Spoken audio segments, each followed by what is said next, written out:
2019ला भारतीय जनता पक्षाची लोकशाही विरोधातील भूमिका, त्यांची गुंडागर्दी, दंडेलशाही आणि सत्तेचा गैरवापर, सगळ्या संस्थांचा गैरवापर या पार्श्वभूमीवर शिवसेना, राष्ट्रवादी काँग्रेस आणि काँग्रेस या महाराष्ट्रामध्ये 3 पक्ष एकत्रित येत असताना महाविकास आघाडीची निर्मिती झाली आणि महाविकास आघाडीने जो एक कॉमन मिनिमम प्रोग्राम ठरविला आणि त्यातून भारताच्या संविधानाचे संरक्षण, संवर्धन, महाराष्ट्र धर्माचे पालन आणि आपली जी संस्कृती आहे त्या संस्कृतीला पुढे घेऊन जाण्याच्या अनुषंगानं कटिबद्धता व्यक्त केली।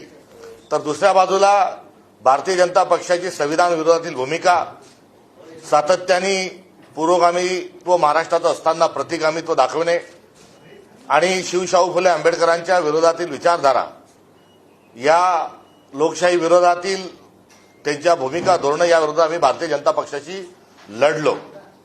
त्यांनी अत्यंत असंवैधानिक पद्धतीने अनुसूचित 10चे पायमल्ली करत असताना, संविधानाची पायमल्ली करत असताना जे सत्तांतर केलं आणि 50 खोके एकदम ओकेचा एक नारा महाराष्ट्रामध्ये विकृतीच्या संदर्भामध्ये हा दुर्दैवाने बुलंद झाला आणि त्यानंतर झालेलं जे सत्तांतर आहे, संविधान धुळीस मिळवणं, हे जे हे आपल्या सर्वांपुढे आहे।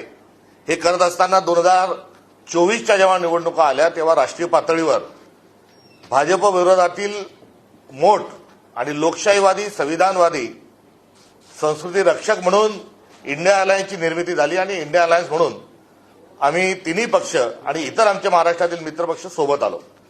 मागील लोकसभा निवडणुका लढत असताना मोठं यश आम्हाला मिळालं।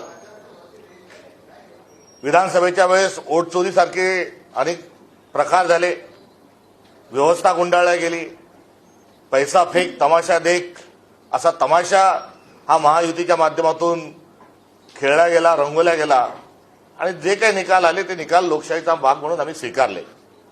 आणि महाविकास आघाडी ही त्या निवडणुकीमध्ये आणि सरकारमध्ये उद्धवजींच्या नेतृत्वात 3 पक्षांनी एकत्रित येऊन आम्ही काम केलं। राष्ट्रीय स्तरावर काँग्रेस, राहुलजी खरगे साहेब यांच्या नेतृत्वात इंडिया अलायन्स होतं। पवार साहेबांसारखे अनुभवी नेते जे आहेत ते मार्गदर्शक स्वरूपामध्ये महाविकास आघाडीला आणि इंडिया अलायन्सला देखील होते आणि या सर्वातून येणाऱ्या 2029च्या निवडणुकांना आम्ही मौर्य म्हणून आणि इंडिया अलायन्स म्हणूनच समोर जाऊ अशा प्रकारे चर्चा ही आमच्यामध्ये संपन्न झालेली आहे। तुर्तासचा जो विषय आहे की मागे राज्यसभेवर अनुभवी महाराष्ट्राचं नेतृत्व पवार साहेब गेलेत, त्यांना सर्वांनी पाठवलं, किंबहुना अनपोजदार निवडणुका झाल्यात। आताच्या निवडणुकीमध्ये काँग्रेस पक्षाची जी भूमिका होती आणि इतर मित्रपक्षांची जी भूमिका होती, किंबहुना शिवसेना उद्धव बाळासाहेब ठाकरे गटाची जी भूमिका होती की उद्धवजींनी महाविकास आघाडीचा चेहरा म्हणून विधान परिषदेमध्ये जावं आणि जवळपास तीच आमची सर्वांची धारणा असताना काल त्यांनी त्यांचा अंतरात्म्याचा जो आवाज आहे त्या संदर्भामध्ये कुठेतरी तो गावी देत असतानाच त्यांनी सांगितलं की आता मी जाणार नाही। जशा पद्धतीने सोनियाजींनी पंतप्रधान न होण्याचा निर्णय घेतला होता त्यावेळेस त्यांनी स्वतःचं जे मत आहे त्या मतावर त्यांनी ठाम राहिले होते। अगदी तशाच स्वरूपामध्ये कुठेतरी उद्धवजींनी पण त्यांची जी व्यक्तिगत भूमिका आहे, कारण त्यांच्या पक्षात, आमच्या पक्षात, आमच्या मित्रपक्षात सगळेजण म्हणत असताना कुठेतरी थांबणं ही मोठी गोष्ट आहे आणि त्यातून त्यांनी स्वतः मागे राहत असताना त्यांच्या पक्षातील दानवेजी जे आहेत माजी विरोधी पक्षनेते यांना उमेदवारी दिली। ही देत असताना एक प्रक्रिया होणं आवश्यक होतं असं कुठेतरी आमचं एक मत आहे। अर्थात हे काही भांडण नव्हता, वाद नव्हता, एक महाविकास आघाडीतली एक सक्षम स्वरूपाची एक चर्चा या अनुषंगानं जे आज आम्ही बोललो त्याच्या आधी बोललो असतो किंवा त्याच्या राज्यसभेच्या आज बोललो असतो अधिक बरं झालं असतं, मात्र हरकत नाही। यात कुठल्याही प्रकारे कोणाचा अनादर आणि कुठलीच प्रकारची भावना नाही। तेव्हा शिवसेनेने, उद्धव बाळासाहेब ठाकरे गटांनी आणि उद्धवजींनी घेतलेला जो व्यक्तीचा निर्णय आहे त्या निर्णय हा महाविकास आघाडीचा निर्णय म्हणून या ठिकाणी काँग्रेस पक्ष आम्ही त्याचं समर्थन करतो आणि ते समर्थन करत असतानाच आगामी काळामध्ये देखील महाविकास आघाडी म्हणून आम्ही भारतीय जनता पक्षाच्या विरोधात आम्ही उभे ठाकणार आहोत. भारतीय जनता पक्षाच्याच विरोधात नाही, तर भारतीय जनता पक्षाचे जे महायुतीतले जे घटक आहेत, घटक पक्ष आहेत, त्यामध्ये शिंदेसेना असेल, इतर अजित पवारांचा राष्ट्रवादी असेल, हा त्यांच्यासोबत असल्यामुळे त्याही पक्ष हा आम्ही त्यांच्याही विरोधात आहोत. मात्र भारतीय जनता पक्ष हा आमचा राष्ट्रीय पातळीवरचा एक प्रमुख जो संविधानिक मूल्याची पायमल्ली करत असताना त्यांच्या विरोधात आमचा संघर्ष हा पुढे देखील जारी राहील. आमच्या तिन्ही पक्षांमधली जी घडी जी आहे ही स्थानिक स्वराज्य संस्थांच्या पार्श्वभूमीवर कुठेतरी त्यामध्ये काय आहे काय नाही अशा प्रकारची जी चर्चा आहे त्या चर्चा कुठेतरी निरर्थक आहे.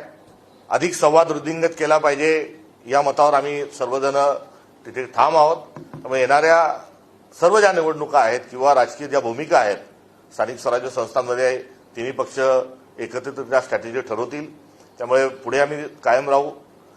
पुढच्या येणाऱ्या ज्या विधान परिषदेच्या आणि राज्यसभेच्या ज्या काही जागा राहतील त्या जागांमध्ये देखील आमची आघाडी राहील. आज दीर्घ प्रकारची चर्चा आमची ही उद्धव बाळासाहेब ठाकरे शिवसेना गटाची आमच्या त्याच्यासोबत झाली. सविस्तर स्वरूपामध्ये आम्ही बोललो. या निवडणुका लागल्या तेव्हा सर्वप्रथम काँग्रेस पक्षाचा प्रदेशाध्यक्ष नात्यानं मी सुप्रियाताईंना फोन लावला आणि तेव्हा महिला आरक्षणाचं विधेयक चालू असताना त्या देखील सभागृहात थोडा वेळ त्यांना मिळाला तेव्हा बाहेरून त्यांनी चर्चा केली आणि मी त्यांना समन्वयाच्या अनुषंगाने त्यांना गळ घातली होती की कुठेतरी आपण समन्वयाची भूमिका ही घ्यावी आणि या सर्व निर्णयामध्ये आपण शेवटच्या दिवशीच्या आधी हे सर्व निर्णय होतील या अनुषंगाने त्यांच्याकडून मी अपेक्षा व्यक्त केली. आता पुढच्या ज्या सर्व निर्णय आहेत त्या निर्णयामध्ये राष्ट्रवादी गटाला एक जागा राज्यसभेच्या अनुषंगाने गेली. विधान परिषदेमध्ये आज महाविकास आघाडीचे उमेदवार जात आहेत. पुढच्या ज्या 2028च्या आणि 29च्या पूर्वीचे जे काही निर्णय आहेत त्या निर्णयामध्ये काँग्रेस पक्ष प्राधान्याने प्रतिनिधित्व करेल अशी देखील आज आमच्या तिन्ही मित्र पक्षांच्या सोबत चर्चा झाली आणि येणाऱ्या काळात आम्ही सोबत राहू आणि या निवडणुकीमध्ये काँग्रेस पक्षाचा जो पाठिंबा आहे हा माजी विरोधी पक्ष नेते अंबादासजी दानवे यांना उमेदवार म्हणून राहील. काँग्रेस प्रतिनिधित्व करणार म्हणजे नेमका शब्द काही दिलाय का राष्ट्रवादीला आणि शिवसेनेला? तुम्ही ज्यावेळेला राज्यसभेची माघार घेतली आणि आता विधान परिषद शिवसेनेला गेलेली आहे. नाही, राज्यसभेच्या वेळेस राष्ट्रीय पातळीवर हा झालेला निर्णय होता. सोनियाजी, राहुलजी आणि खरगे साहेब या संदर्भात त्यांच्याशी झालेल्या संभाषणाच्या आणि चर्चेच्या अनुषंगानं जरूर आम्हाला त्या ठिकाणी आम्ही आग्रही होतो की काँग्रेसला ती द्यावी. मात्र राष्ट्रीय पातळीवर झालेल्या चर्चेच्या अनुषंगानं त्यावेळेस आम्ही कुठल्याही प्रकारच्या चर्चा न करता आम्ही थांबलो होतो.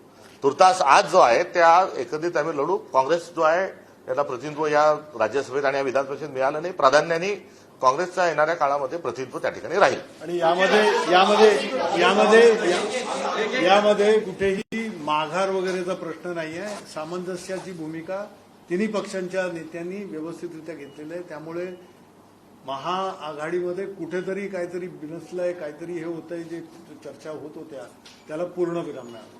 असं असेल तर एवढा वेळ का लागला? शेवटचा तास उरलेला आहे. एक मिनिट याला कारणीभूत मी आहे. याचं कारण एबीपी माझाचा 6 लाख कार्यक्रम होता आणि मुंबईच्या इन्फ्रास्ट्रक्चरमध्ये यायला मला 2.25 तास लागले. त्याच्यामुळे उशीर झाला कारण का मी तिकडे गेले होते.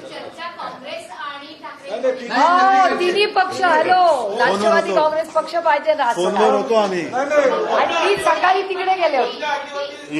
यामध्ये राज्यसभा किंवा विधान परिषदेच्या निवडणुकांमध्ये काँग्रेसला काही शब्द दिला